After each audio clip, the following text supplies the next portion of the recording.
La lecture pour ce 20 janvier 2024 se fera dans l'épître de Paul aux Éphésiens chapitre 2. Éphésiens chapitre 2, je lis pour vous. Vous étiez morts par vos offenses et par vos péchés, dans lesquels vous marchiez autrefois, selon le train de ce monde, selon le prince de la puissance de l'air, de l'esprit qui agit maintenant dans les fils de la rébellion. Nous tous aussi, nous étions de leur nombre, et nous vivions autrefois selon les convoitises de notre chair, accomplissant les volontés de la chair et de nos pensées. Et nous étions par nature des enfants de colère, comme les autres. Mais Dieu, qui est riche en miséricorde, à cause du grand amour dont il nous a aimés, nous qui étions morts par nos offenses, nous a rendus à la vie avec Christ. C'est par la grâce que vous êtes sauvés. Il nous a ressuscités ensemble et nous a fait asseoir ensemble dans les lieux célestes en Jésus-Christ, afin de montrer dans les siècles à venir l'infinie richesse de sa grâce par sa bonté envers nous en Jésus-Christ. Car c'est par la grâce que vous êtes sauvés, par le moyen de la foi, et cela ne vient pas de vous, c'est le don de Dieu.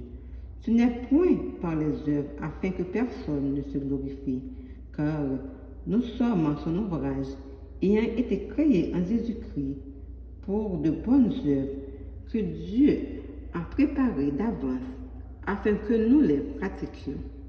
C'est pourquoi vous, autrefois païens dans la chair, appelés incirconcis par ceux qu'on appelle circoncis, et qui le sont en la chair par la main de l'homme.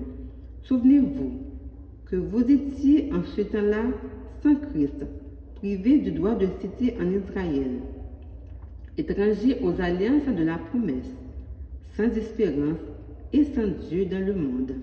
Mais maintenant, en Jésus-Christ, vous qui étiez jadis éloignés, vous avez été rapprochés par le sang de Christ, car il est notre paix, lui qui, des deux, n'en a fait qu'un, et qui a renversé le mur de séparation, l'inimitié, ayant anéanti par sa chair la loi des ordonnances dans ses prescriptions, afin de créer en lui-même avec les deux un seul homme nouveau, en établissant la paix, et de les réconcilier l'un et l'autre en un seul corps, avec Dieu par la croix, en détruisant par elle l'inimitié.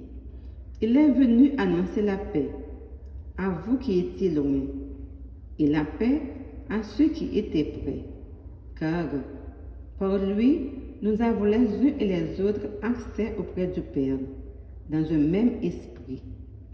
Ainsi donc, vous n'êtes plus des étrangers, ni des gens du dehors, mais vous êtes concitoyens des saints, gens de la maison de Dieu. Vous avez été édifiés par le fondement des apôtres et des prophètes, Jésus-Christ lui-même étant la pierre angulaire. En lui, tout l'édifice, bien coordonné, s'élève pour être un temple saint dans le Seigneur. En lui, vous êtes aussi édifiés pour être une habitation de Dieu en esprit. Parole du Seigneur.